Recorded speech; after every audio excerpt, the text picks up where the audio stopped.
The GPS method for citizenship.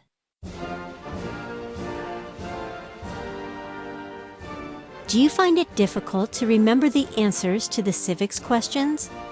Well, in this video, I will show you a method that has helped many applicants like you easily remember the answers.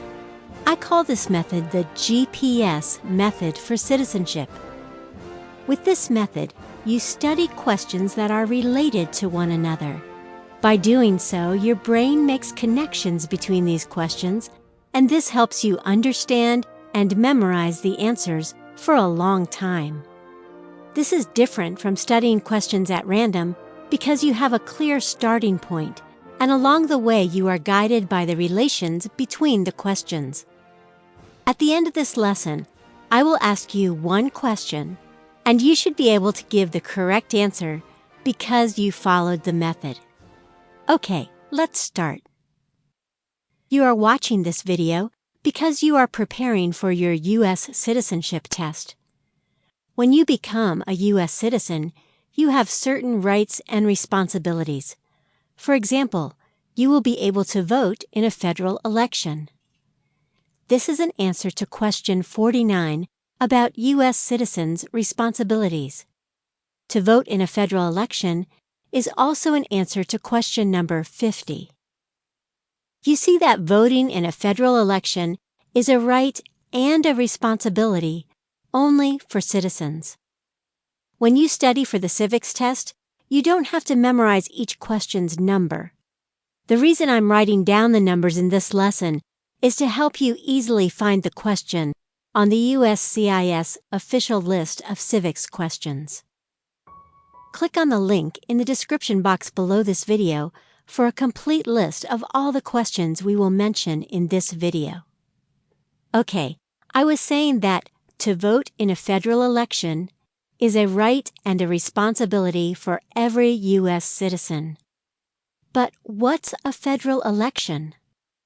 A federal election is an election that is for the entire country. For example, the election for the President of the United States is a federal election. That election takes place in the month of November of each election year. This is question 27. We vote for president in November. By law, a citizen must be 18 years old or older to vote for president. This is question 54. Citizens must be 18 and older to vote for president. This means you cannot vote for president if you are less than 18 years old. It is important to note that in the past, not every citizen was allowed to vote. For example, women did not have the right to vote. Many people, especially women, did not like that, of course, and they fought so that women could have the right to vote. One of these people was a woman named Susan B. Anthony. She also fought for women to be treated fairly in the workplace. This is question 77. Susan B. Anthony fought for women's rights in general. The Constitution was later modified to give women the right to vote. This is one of the 4 changes or additions to the Constitution about citizens who can vote. This is question 48. One of the 4 amendments to the Constitution about who can vote is men and women can vote. Before we continue to learn, please press the like button of this video so that YouTube can recommend it to other applicants like you. Also, remember to subscribe to our channel for more educational videos like this. Thank you. Voting is very important to this country. It's one way that U.S. citizens can be involved in their democracy. Another way to participate is by becoming a member of a political party. This is question 55. 2 things Americans can do to be active in the political life of the country is to vote and to join a political party. The United States has many political parties, but people don't know most of them because they don't have any political influence. The two most important parties in the U.S. are the Democratic Party and the Republican Party. This is question 45. The two major political parties are the Democratic and Republican parties. The word major means important. Each applicant for citizenship must know the political party of the person who is now the President of the United States. This is question 46. Learn the name of the political party of the current president. When you become a citizen, you agree to obey the laws of this country. This is question 53. One promise you make when you become a citizen is to obey the laws of the United States. I have posted a link to Part 1 and Part 2 of the GPS method at the end of this video. Be sure to watch them so that you can learn and remember more civics questions and answers. At naturalization ceremonies, a flag of the United States is generally given to each new citizen. The flag is a very powerful and important symbol. For example, when we say the Pledge of Allegiance, we show our support to this country through its flag. This is question 52. We show our loyalty or support to the flag each time we say the Pledge of Allegiance. In many schools around the country, students say the Pledge of Allegiance every morning. The flag of the United States has 50 stars. This is because each star represents a state. This is question 97. The flag has 50 stars because the United States has 50 states.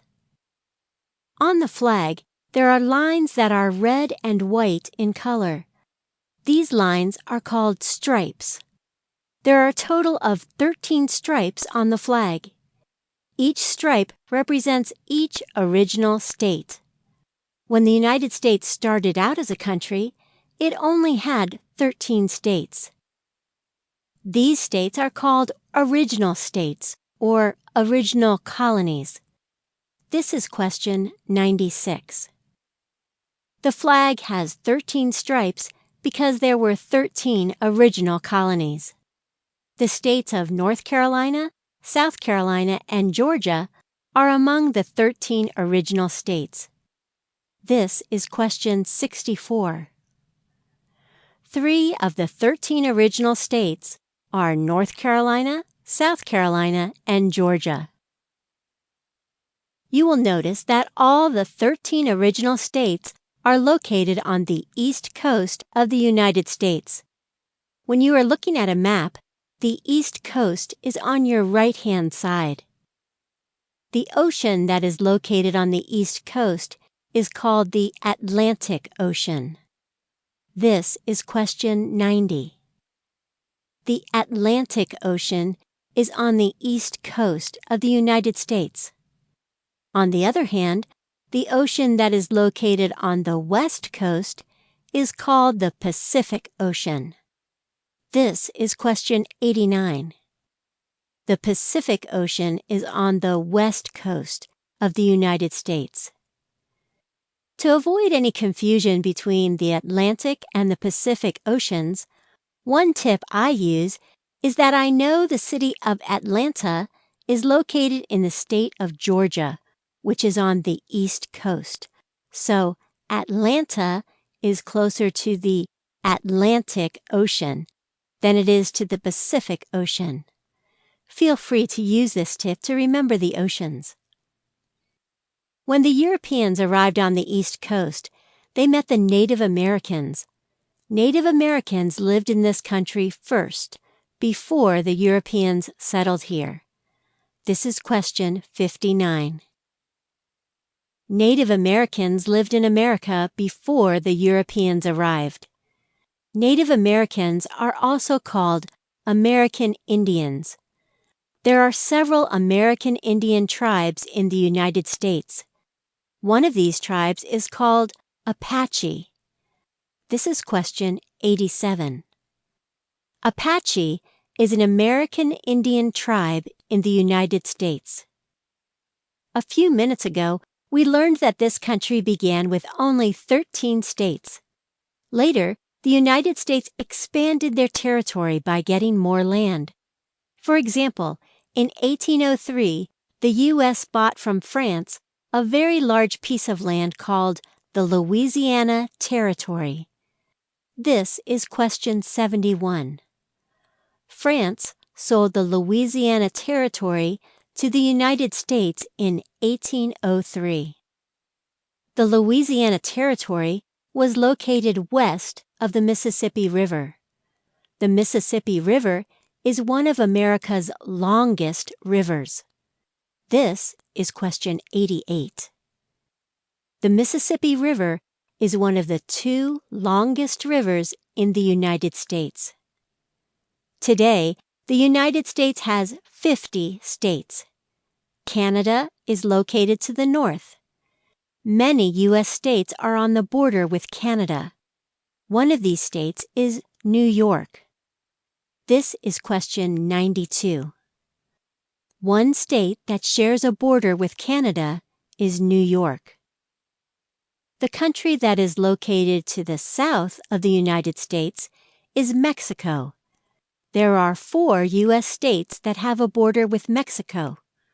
One of these states is California. This is question 93. One state that shares a border with Mexico is California. Now I want to make sure that you are following this video. Answer the question, what ocean is on the east coast of the United States? Write your answer in the comments section below this video. Thank you.